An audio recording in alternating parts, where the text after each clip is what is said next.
y'all, it's Dr. Gaddy Robbins, and I wanted to make a video to help share some tangible practices around this important work of inclusion in the workplace. Some of you may know that I specialize in inclusion through my work, my practice, and my research through an intersectional lens, making sure that we look at the many systems that provide inequities so that we can create practices, concepts, and work that allows us to unravel those systems so we can have equity for all. So through this intersectional approach to inclusion, through centering humanity and giving it in an authentic way, I help organizations and individuals really create practices that are sustainable and practices that allow people to feel free. Whether that is in the workplace or in everyday life, I want to make sure that I provide tangible examples of how this practice and this work looks. And I had the opportunity to come across two areas that I speak to and that I teach to. One is providing feedback that is inclusive. And then the second point that I usually teach is holding yourself accountable. And what does this look like in real life? Well, I had an opportunity to experience this weekend. Over the past weekend, I posted a very important message, but I used it in this graphic. As you can see here, the message is very important. Believing Black women starts with believing Black girls. But the feedback did not come around the message. It came around the font that I used for the message. As you can see, the font here, right? Even now looking back, makes you have to lean in a little bit. Maybe read slower. Even as a person who wears glasses, I can see how this now in retrospect may be difficult to read. And so I received this feedback to my post. As you can see, the person is agreeing with the message. And sometimes that is so important. We want to make sure that people are receiving the message that we intend to give.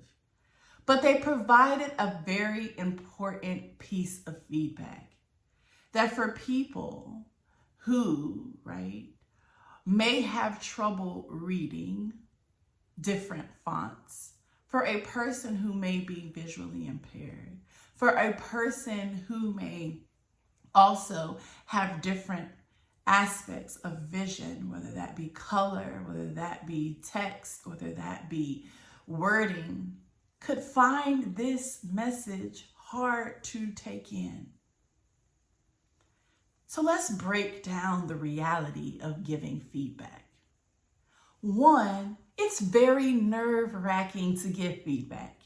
Even if we know that we are being impacted by what's happening, and we know there is something that can be better so it can be inclusive, so that we are able to take it in better, we are still nervous to give the feedback. Why is this the case? Because in a lot of organizations, there have been atmospheres that have been created that are infused with retaliation. That if you give feedback, or if you're honest, or if you say something maybe against the norm, that there will be retaliation.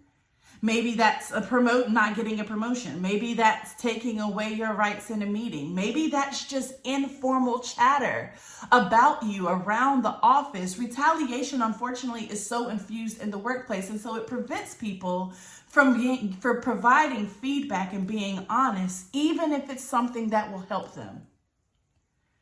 Feedback is also nerve-wracking because you're putting yourself out there.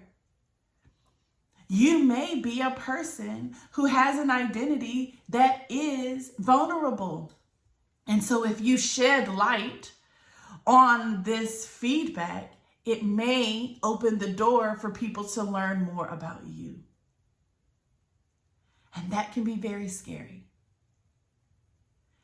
The other thing around feedback is you just simply don't know how people are going to take it. We say intent and impact, but in reality, you don't know how people are going to take your feedback.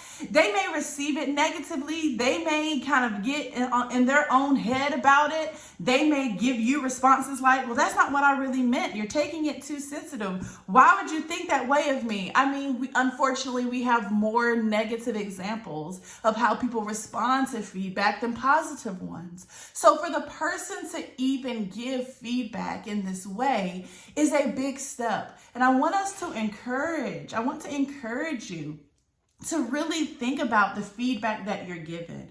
What is the intent? What is it steeped in? In this case, the feedback that is being provided is one that will help multiple people.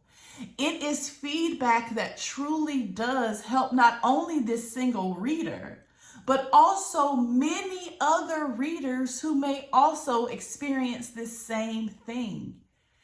And the other thing about inclusion that we have to keep in mind is that we should not be inclusive because of reaction to someone's identity. We should be inclusive because it is the right thing to do to remove barriers so that folks can have access to things. So one thing is for your intent and your impact to be analyzed. But the real reason why you should be able to provide feedback that's inclusive is so that it can help the person or the organization be more inclusive for the betterment of everyone. Inclusion is proactive.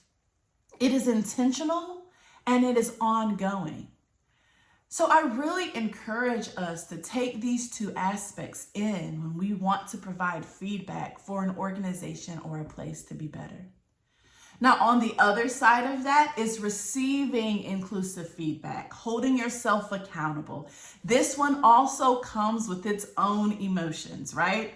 Because when someone is providing you feedback, then it opens the door for you to feel a little guilty, for you to get a little defensive, for you to be like, well, that wasn't my intent. I was just trying to give a positive message. You're taking it all wrong. We really start to kind of get these emotions of defense. Because the reality is, it does not feel good when you feel wrong, right? And the outlook of it doesn't need to be that you're wrong. It needs to be that you're growing, that you're adapting, that you're becoming more inclusive. Feedback is not to be given in blame, shame, or guilt. And it shouldn't be received in that way too. We're human, so emotion is going to come. But I also want us to kind of give some tips on ways in which we can receive feedback to be inclusive. The first thing to do is to pause and check in with yourself about what true emotions and feelings that you have, right? Our body is going to tell us more about our emotions sometimes than our logic does. So pay attention to your body. Is your hands getting sweaty? Is your heartbeat racing? What feeling is coming up in your body? What emotion are you feeling, right? Do you feel guilty? Do you feel sad? Are you nervous? Be honest with yourself about what you're feeling. And after you have that time to pause and be with yourself, the next thing for you to do is to take in and be gracious that someone has shared their feedback with you. Because like we just saw, it's a big step to share feedback. And so recognize that someone thinks of you enough to even provide you with their vulnerability or provide you with the feedback that makes the organization or you better. It is an honor, if you will, to receive feedback because you could be like if you know me, you know my motto, don't have me out here looking raggedy. And without feedback, then we could be out here really looking raggedy, which means we could be out here causing harm, causing negative impact without even realizing it. Not because we intended to, but because we just were not made aware. So the second thing is to see it as an honor to be receiving feedback. The third thing to do is look at what actually needs to be fixed, right? In this case, it was the font. The font needed to be corrected. I want to make sure that people not only can take in my message, but they are able to receive it in the most accessible way possible. And so for me, I had to be honest. Yeah, right? I made a mistake and I'll do better the next time. You see my response here. Thank you so much for the feedback, and this will be my last time using the font. Hold yourself accountable. Realize where you can do better and then do better. This is not the time to make it about you. This is not the time to talk about the intent and the impact and that someone's too sensitive and you didn't mean it that way. Because when we do that, we begin to make it more about us than we do about the feedback and about the community or the person that we are trying to be more inclusive to. This is where we usually get it wrong, right? We usually make it about us. We usually kind of get so deep in our emotion that we're really just defending ourselves rather than making it better. So provide inclusive feedback and hold yourself accountable. This is a real life example you can use to do that. I hope these tips were important. I hope you're able to build rapport and put this into practice. I hope you're able to listen from the heart and speak from the heart, and understanding that this is only to make you and or your organization better. For more information, please feel free to visit my website. Make sure you like and subscribe and share this video on tangible ways that we can become a more inclusive community. Have a great day.